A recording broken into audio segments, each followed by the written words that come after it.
Excel workers in Brooks are back on the job. At least some are. This morning, the Canadian Food Inspection Agency announced that the beleaguered meat packer can begin to process meat once again. The CFIA says Excel passed maintenance and safety inspections yesterday. However, the regulatory agency says it needs to see workers in action before it allows the company to be fully operational again. Janet Dirks has the latest.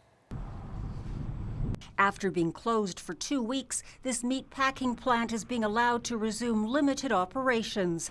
The Canadian Food Inspection Agency is permitting Excel Foods to cut and process carcasses already in the plant. There are about 5,000 of them that have tested negative for E. coli.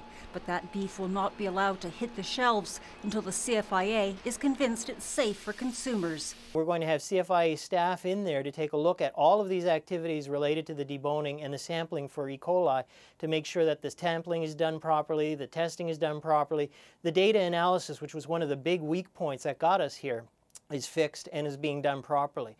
The CFIA also announced after inspecting the plant, it has found all areas cleaned and sanitized. Still, the agency has concerns. We're going to have intensified inspection in there for the foreseeable future while we conduct enough due diligence to have the evidence that things are back to a space where they ought to have been all along. The first of several meat recalls began September 16th, 12 days after U.S. officials informed the CFIA it had discovered E. coli on a shipment of beef.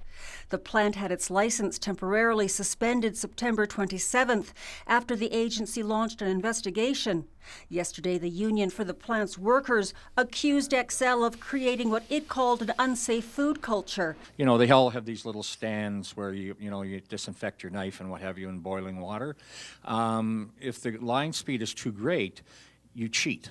You don't have enough time to do it. Excel Foods disputes that, and in a written statement insists the line speed is within regulatory requirements.